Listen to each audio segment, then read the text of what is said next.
I had wanted to do something so that Bob's memory would be kept alive. I didn't want Bob to be forgotten, certainly in the field of urology. I think we all miss him a lot, but I don't think we should.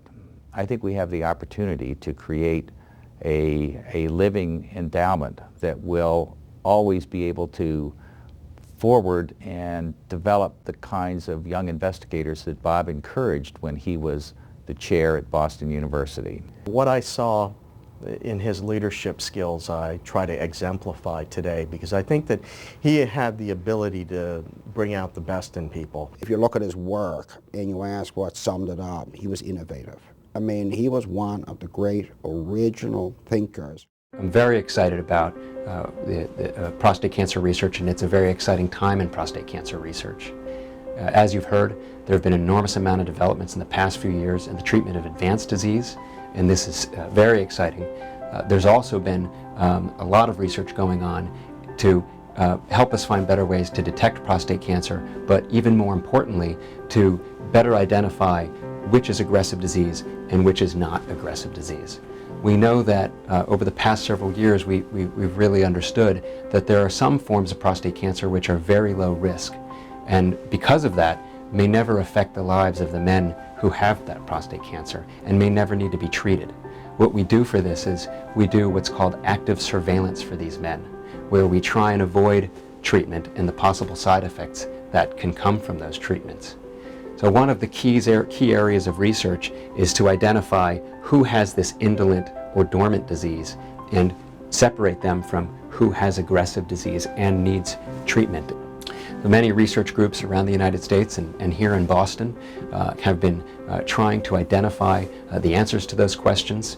There are a couple of different avenues that we go to try and better understand and categorize those patients. One area is genomics research. Over the past few years, there's been an enormous amount of work in genomics research to advance that field. Everybody's heard of the Human Genome Project. That's an example of how sequencing DNA and sequencing someone's genome just several years ago, cost over $1 million.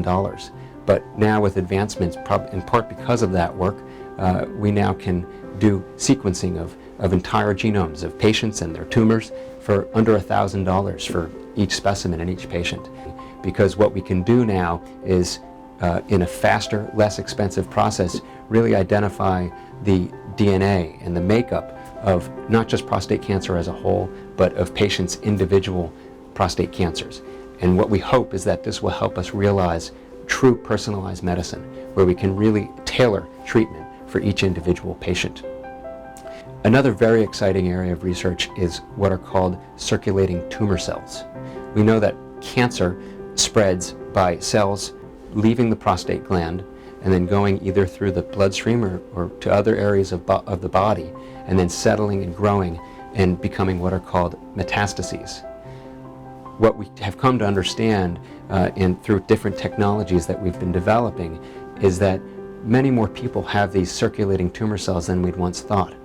And some patients who never even have metastatic disease for some reason have circulating tumor cells. So we're trying to identify and better understand why some of these circulating tumor cells never amount to anything, whereas in other patients they become metastatic disease and then become advanced prostate cancer. So as you can see, this is a very exciting time in prostate cancer research.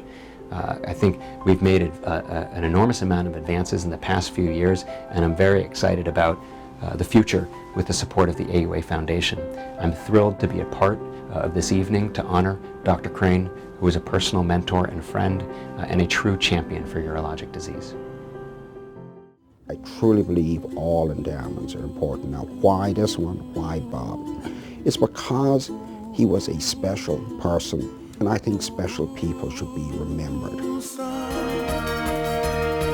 Facing playoff elimination on a frozen field in a windswept snowstorm, Adam Vinatieri was asked to prolong the Patriots season. Will attempt a 45-yard field goal to try to tie it. Snap, ball down. Kick up on the way, and it is gone!